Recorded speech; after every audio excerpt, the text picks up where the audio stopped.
Hello YouTube, this is Redhead Takes, and you may be wondering what we'll be talking about today.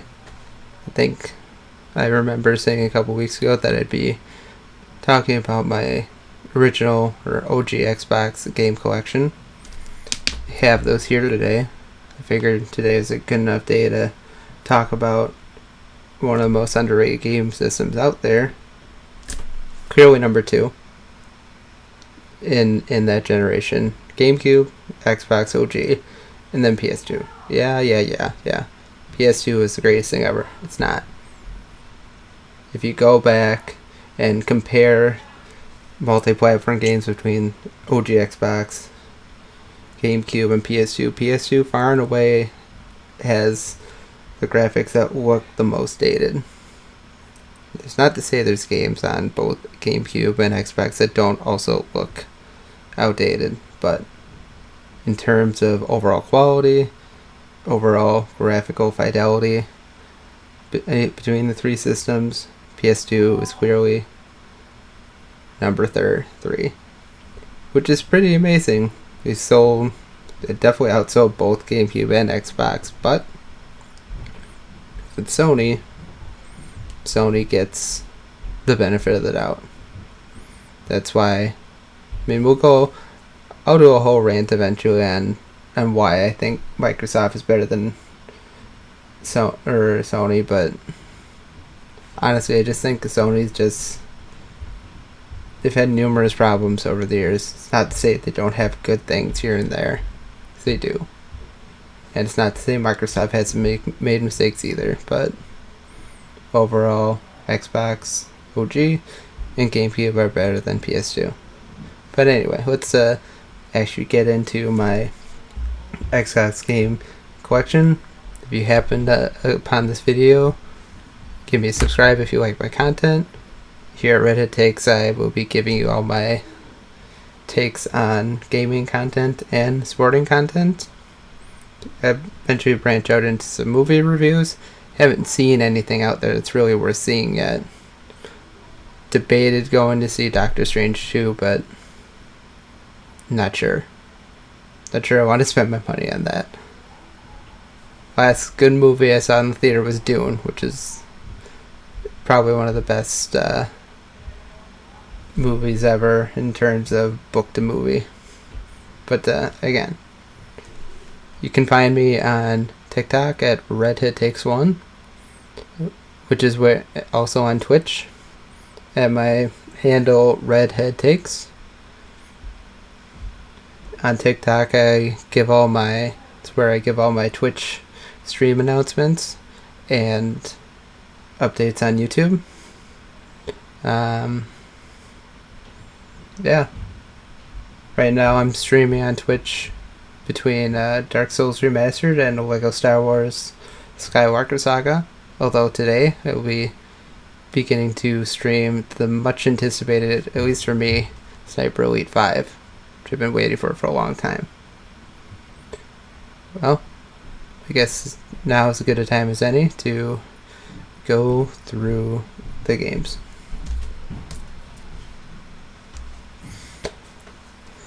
Prince of Persia, Sands of Time. Classic. Really good remake, or really good reimagining of the classic Prince of Persia games. Kind of difficult at times, I've noticed. It's not one of these where you can just hack and slash your way through things. You have to be strategic with especially how you use the Sands of Time to go forward in time. But good game overall. Also, it's backwards compatible for Xbox One, so got it for $5. Good pickup. Next, we got its sequel, Prince of Persia: Warrior Within, and the one that came after it, the Two Thrones. Both these games have pretty good for the most part. They're definitely lesser in quality in terms of, or compared to Sands of Time. I enjoyed the hell out of both of these when I was younger. What more mature rated with the M rating.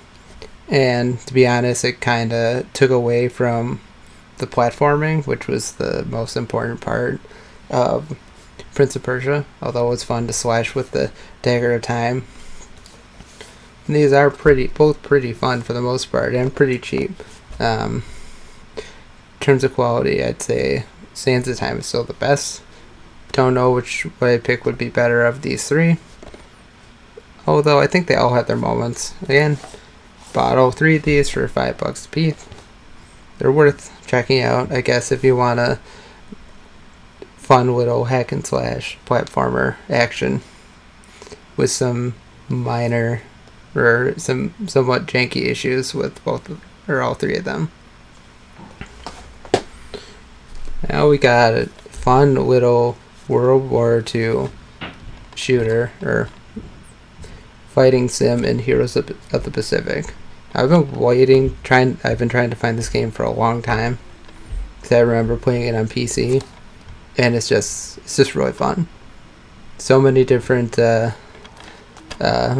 classic World War II era fighters you can use, and it's just an overall pretty fun game. I mean, it's pretty basic nowadays, and the multiplayer obviously doesn't really work anymore, but I mean, there's a huge campaign all through the Pacific, of course. There are other fighting sims like this that are pretty fun to pick up. Yeah, I found it for $5. Just had to do it. Graphics are really good for the time. Even today, they still look pretty good. And yeah, definitely worth a pickup if you can find it. Now the next one, there's not much that needs to be said because it's been talked about to death. We have Halo 2, of course. Found it for $3 at a pawn shop, and I just had to pick it up. I mean, now obviously you have the Master Chief Collection for Xbox One, but honestly, the original Xbox version of this or PC are still just fun as a hell. The whole Halo series, for the most part, is pretty good. At least the first three. You really have no issues. I really have no issues with the first three. Yeah, I know there's that stupid cliffhanger at the end of this game, but I mean, it's clearly number 2. They're clearly setting up number 3, so honestly, the cliffhanger doesn't bother me that much, other than the dialogue is kind of shitty in the end, but yeah, Halo 2. Not much needs to be said. Pick it up for sure if you haven't already played it. And now we got another airplane sim in Crimson Skies. High Road to Revenge. I'm sure this game has been kind of talked to death. It was really fun in its heyday. I never, like I said before, I never had original Xbox when I was growing up. But this was always one of the games that I remember playing. I played a demo of it in a couple different stores, and it was always really fun. Fun objectives, lots of cool planes to use, shooting down zeppelins, boats, and everything you can think of. Kind of a alternate history kind of game. But again, I got this for 99 cents at a pawn store, and I just had to pick it up. I didn't have, when I bought this, it still wasn't backwards compatible on Xbox One, and now it is. So it's definitely worth playing now. May want to stream this someday on my Twitch channel. But yeah, it's a pretty fun game. Definitely worth the look if you haven't played it. See, now we got Lord of the Rings: The Two Towers and Lord of the Rings: Return of the King. Both games are great. Some of the best movie license games I've ever played in my life. They're just really fun and accurate to the lore material. It just take the movie and just put it on a game disc, and you can, using all the different characters. I mean, Two Towers you can only use Aragorn, Legolas, and Gimli, but they all have their own different combos you can buy. There's points you use to buy more combos. There's a ranking system for how well your kills are. like from poor, fair, good to perfect, I believe. Both games, and then in Lord of the Rings Return of the King, you can, I'm pretty sure you can basically play as all members of the Fellowship. Well, besides Boromir. But yeah, both these games are really fun as all hell.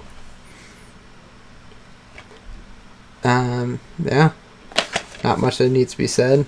I mean, splicing video game or movie footage in between, and if you're gonna play any of these movie license games, play these two for sure.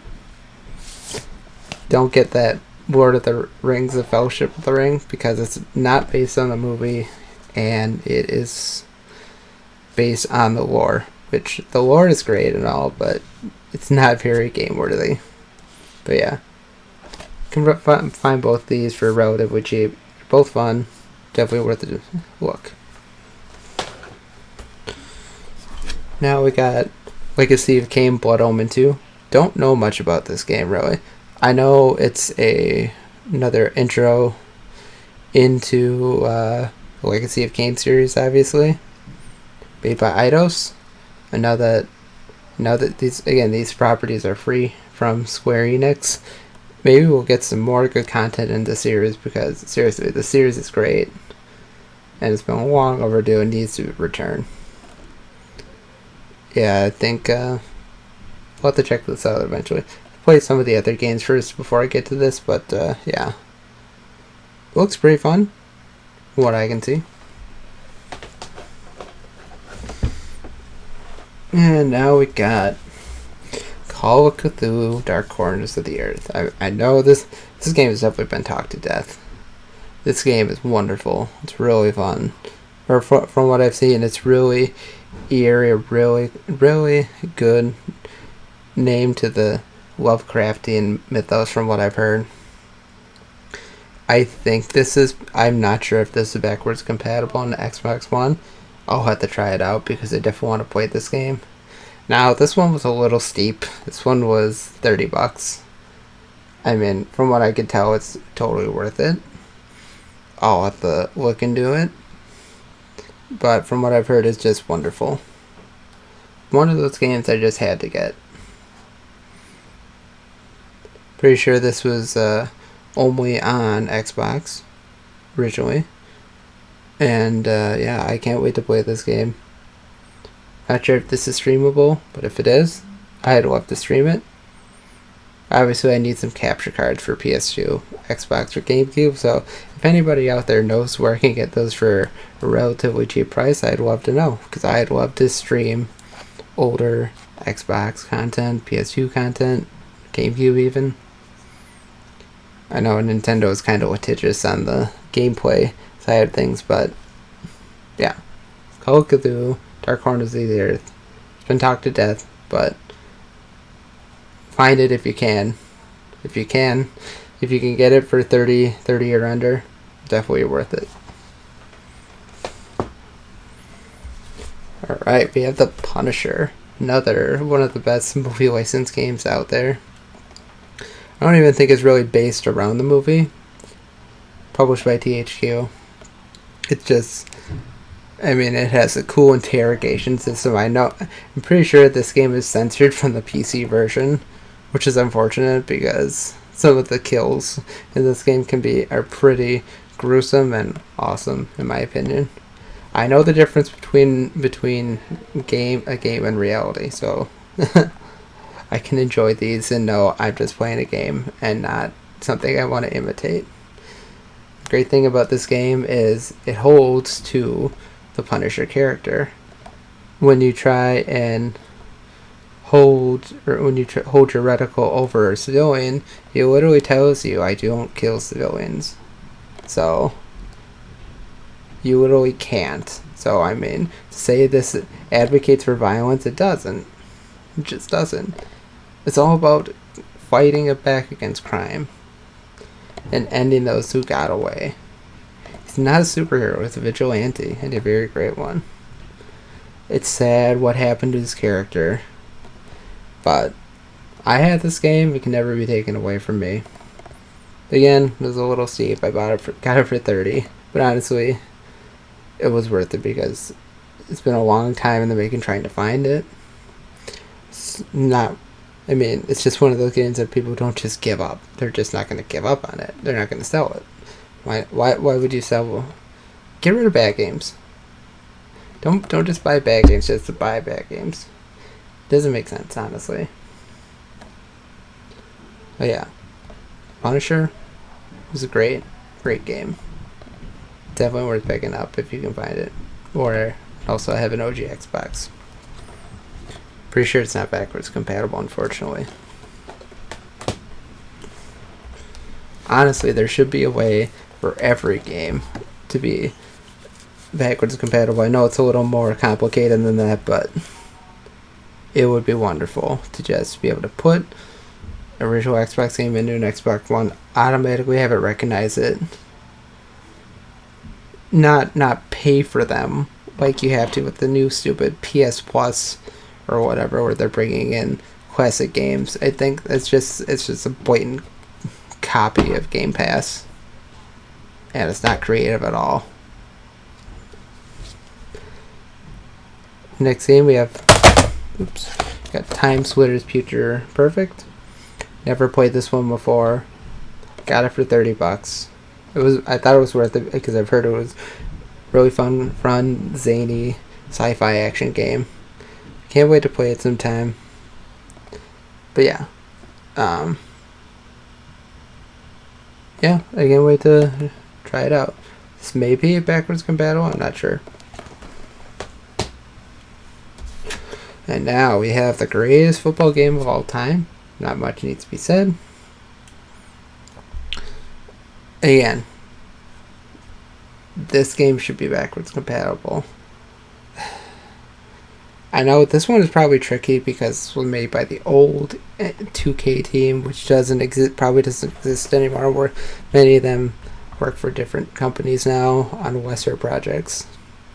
But again, great football game.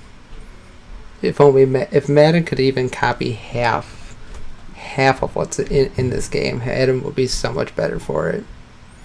Madden is not good today. It's not worth playing. They're so buggy and so based on grade. This game is not. And I mean, you know how good this game is because there's a whole community out there of people creating roster updates for this game for the current year. I mean, that just shows how much people love this game, are dedicated to it. If only it could come back. I hope ESPN, or I hope the 2K football that comes out is even close to this. I doubt it will be. But, well, you can always hope for something. But yeah. Not going to be very hard to find. It's out there. And not for a very high price. Definitely worth the check. And we got Soulcalibur II. Again, it's Soulcalibur. What needs to be said? Soulcalibur is just a great game. Great series in general. Well, maybe not so much anymore. But in its heyday with the Soulcalibur II. Now, on all three different systems at the time, they all had a different character. This one had Spawn. It's fucking Spawn. Using Spawn in this game is wonderful. Combos are pretty easy enough to use. Game is fun to play, but hard to master. But it's really fun. Weapon-based combat fighting system. But yeah, Soulcalibur 2. Definitely worth it. Relatively cheap. Easy fun. I should add that. Again, another reason to get Xbox over PS2 or GameCube. These games on Xbox are cheaper than either of the other two systems, and are arguably just as good. Now we got a gem. Godzilla Destroy All Monsters. It's Godzilla. And many different characters from the series as a whole.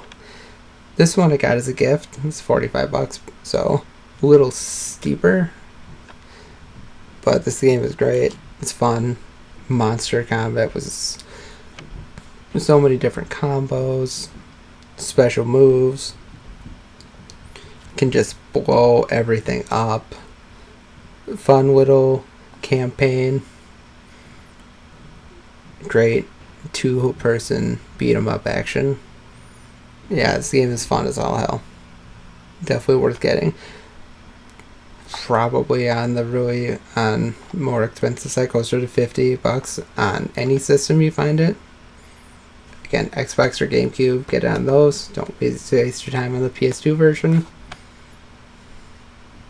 I mean, okay, you can get on the PS2 version, but again, Xbox, GameCube are superior to PS2. Sorry, PS2 fans. You just are. But yeah, definitely worth a look. Now we got Thief Deadly Shadows. I've only heard about the Thief series and how it's one of the greatest series ever on the PC. This game came out on Xbox and PC. So, what true stealth is? You actually have to sneak around and find and steal things. You can't just, wreck shit like Assassin's Creed. Again, if only Assassin's Creed was half what the sneaking around was like. Even the original Assassin's Creed was already lesser than this, unfortunately. As much as I love the Assassin's Creed series, this is stealth. Hopefully someday I'll be able to play the other PC games, the first two. Stop with this game. Don't play the Thief. Don't play Thief 4 or as Racer Fist has said. Thief 4. Thief 4 is bad. It's really bad. Don't bother playing it. But yeah, this game is wonderful. From what I've heard. Can't wait to try it sometime. Probably will kick my ass because it can be somewhat impatient at times. But yeah, definitely worth it. Alright, Tony Hawk 4. I haven't played it that much. To be honest, I bought this game because it was one of the 4 games that is commonly used to